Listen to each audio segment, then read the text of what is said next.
Hi, it's the old guy here. I have no idea how many weeks in and after this. I think it might have been pneumonia. I'm not sure, but like all this stuff that was going on, broke a rib and all that. So, what am I doing? I mean, I'm still getting stuff out of my chest. What am I doing in the damn gym? I'm doing, look, that's not much at all. Both sides, I'm doing my exercises. And what's happening, I'm noticing it's loosening up my chest, but I'm doing this for I guess you could say loosening up and extended stretching, because I've been laid up for like how many weeks? And I figured something out. See this? I'm not promoting this particular brand, but this is about the best I could find. No sugar. The sweetener in here is not one of those alcohol saccharides that can cause cancer. Mild sweetener flavor, and I'm at 6,000 foot, and I'm old, and I can get dehydrated very easily. I'm just going to live on this stuff. I've been doing water, but it's just not been doing it. I wound up, getting pretty ill there. Part of that is chronic dehydration. So. Look, this is where we're going with this.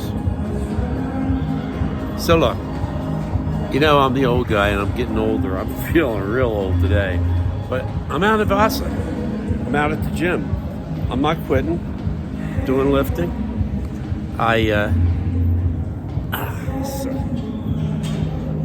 This will be good. Do this thing. I'll do it both sides with all my other lifting. Look, that's just a nice, mildly resistant stretching, really. Oh, and it's really opening up my chest, my lungs, and stimulating them to releasing some more of these infiltrates, as we call them in the nursing trade, from what was probably pneumonia. And, I try to always underestimate things until I know what's going on, because I don't want to become one of those guys. I don't want to become one of those people that, oh, look, I'm dying, take care of me, I got to lay down, I got to roll over and just die. I'm not that guy. So I think in retrospect, though, and you saw the other video, what happened. I don't know if the pneumonia was caused by a sudden release of a bunch of, my goodness, a bunch of oxidants, a bunch of toxins, leads. I don't know. I don't know how that works. I suspect that's part of it. But I'm on the other side, and I'm at Vasa, and I'm working out. Look. Yeah. Iron Man. So I couldn't make it to the Thanksgiving night party we were invited to. So I was still feeling a little bit lousy. But guess what I had for breakfast this morning, Saturday, following Thanksgiving? I had Thanksgiving night dinner at 2 o'clock this morning. So I'm very happy about that. And oh my, let's get this out, huh? And I'm finally hungry again. That's one of the problems with being sick like that, One of the problems with being sick like that is that you lose your appetite.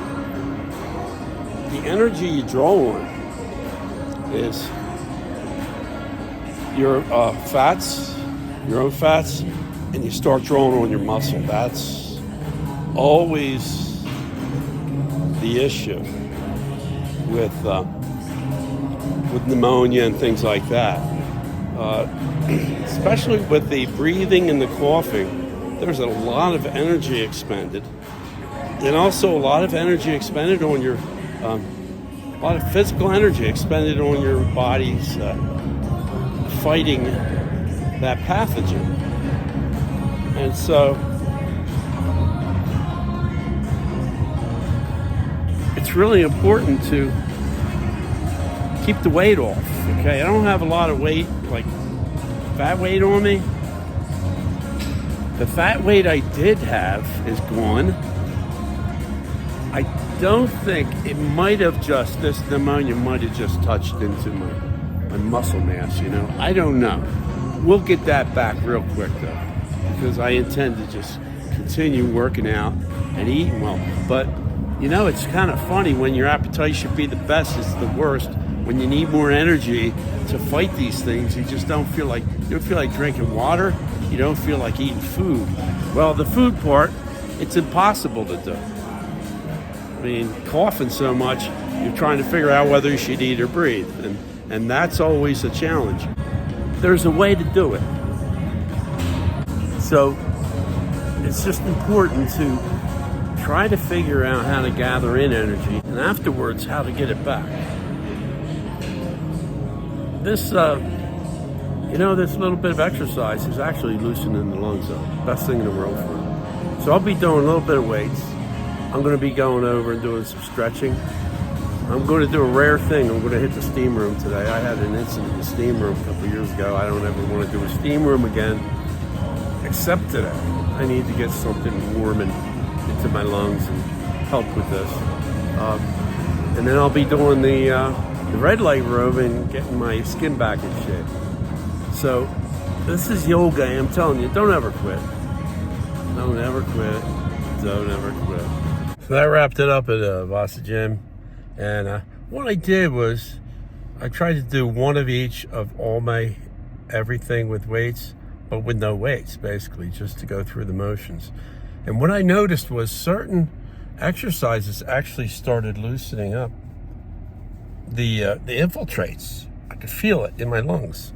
I did get into the steam room, and I didn't spend too much time because I had a nasty time in there. Really got hurt a while ago, but I spent a couple minutes in there, and then I went to the shower, and I'll tell you, I'm glad I did.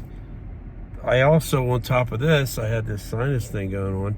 I mean, it just cleared it up. If you'd have been in the shower, you could have brought out the mops and the buckets for the goo that came out of there. So, you know, some people would think if you're still feeling off, you should rest. No. What? You want to die young? If you're still feeling off, go out and do something. It doesn't have to be much. I put no weights on, but I did get all my distances in, because I have some exercises where I stagger myself with usually 45 pounds in each hand and stagger across the gym, and that's how I get my abductors and adductors and all that in my legs. I did that with like 10 pounds, but I did it, okay? And I did every lift and everything. And I'm feeling so much better now. I'm so glad I got out here. Also, I did my stretching, and I do that roller, and I'm expecting, I got rid of a lot of those built up toxins that happens when you're ill. So, you feeling down? You know, if you're in the middle of it, I don't know, maybe you shouldn't. I wouldn't do it with a fever. If you're working out with a fever, except I would say, you know, my dad used to get us to, when we got a fever, he'd say, go and run a few miles, break the fever. And that's how we broke the fever. So I'm not even saying don't do that. You do what you know you can do. But overall, very good morning. And I feel like a weight's been lifted off, because I've been more or less homebound for several weeks. That rolled off of me, and now I can continue. Rolled off of me in here, and it rolled off of me in my body, because, you know, when you're confined for a while like that, it's just not good physically. And you need to get out. You really do. And I did get out, and this works. So, hey, God bless you all. I hope you had a great Thanksgiving, and I hope that you have a good Saturday and a great week. So, the old guy signing off. You have a great day.